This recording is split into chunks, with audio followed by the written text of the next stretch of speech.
کے بعد ترتیب کی کمی بیشی اللہ معاف کرے، لیکن جو ایسی یاد ہے اس کے حساب سے بتا رہے. پھر آیا لا الہ الا اللہ عیسیٰ روح اللہ، لا الہ الا اللہ موسیٰ کلیم اللہ، لا الہ الا اللہ ابراہیم خلیل اللہ، اور پھر آخر پہ لا الہ الا اللہ محمد رسول اللہ. تو کیا چیز نہیں بدلی؟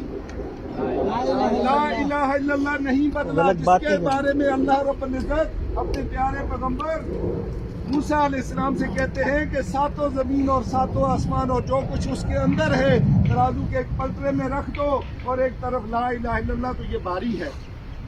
اتنی بڑی فضیلت ہے. اور اس کی ایک اور فضیلت ہے، کہتے ہیں جو زمین پہ جو شخص کہتا ہے لا الہ الا اللہ تو عرش الہی سے ایک ستون ہے وہ ہلتا ہے، تھر تھرانے لگ جاتا ہے. اللہ رب العزت کہتے ہیں ستون تجھے کیا ہو گیا، کھڑا ہو جاؤ. وہ کہتا ہے کیسے کھڑا ہو جاؤں، جس نے پڑھا ہے اس کی مغفرت تو ہوئی نہیں ہے، میں کیسے کھڑا ہو جاؤں. تو اللہ کہتا ہے چلو ٹھیک ہے، میں نے اس کی مغفرت کر دی. اور فرمایا اس کی اتنی بڑی فضیلت ہے جو دن یا رات یا کسی وقت بھی جو اس کلمے کو پڑھے گا اللہ پاک اس کے اعمال نامے سے برائیاں مٹا کے نیکیاں لکھیں گے. اور فرمایا جو روزانہ 100 مرتبہ اس کا ورد کرے گا قیامت کے روز ایسے اٹھے گا جیسے چوتھی کا چاند. اتنی بڑی فضیلت ہے اس کلمے کی.